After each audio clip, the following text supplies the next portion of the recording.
পরিশ্রম করবা না, কষ্ট করবা না, এমনি মানুষ তোমাকে সম্মান করবে? এত সহজ? আমরা সবসময় বলি, আমরা একটা হাদিসের কথা, আত্তাকদুলা ইয়ারুদ্দু, তকদির কখনো পরিবর্তন হয় না, কপালে যেটা আছে সেটা, কপালে যেটা আছে সেটা।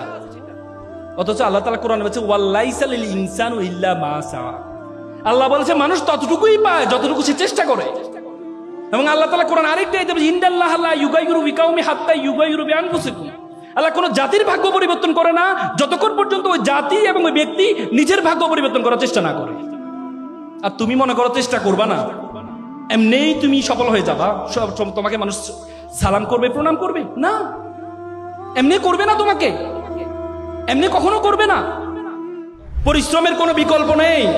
মনে রাখবা, পরিশ্রম তার পারিশ্রমিককে কখনো খালি হাতে ফেরায় না, কখনো না, কখনো না।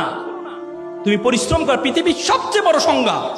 পরিশ্রমের কোনো বিকল্প নেই, পরিশ্রমের কোনো বিকল্প নেই। একটা এক্সাম্পল তোমাদেরকে দিই। একবার একটা অঞ্চলে তারা চিন্তা করলো একটা মন্দির বানাবে।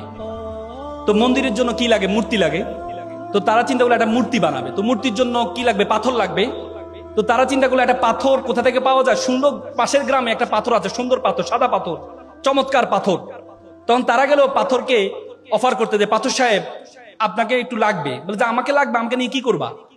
বলে যে আপনাকে নিয়ে আমরা একটু 6 মাস একটু কাটবো, ঘষবো, মাজবো, এরপর আপনাকে মূর্তি বানাবো, মন্দিরে রাখবো, সবাই এসে আপনাকে সেলুট করবে, প্রণাম করবে, সালাম করবে। 6 মাস? না, এই কষ্ট আমার দ্বারা সম্ভব না। আমাকে কষ্ট ছাড়া যদি কোনো কাজ থাকে সেটা বলো। বলছে না, আপনাকে তো এভাবে রাখলে তো কেউ সালাম করবে না আপনাকে।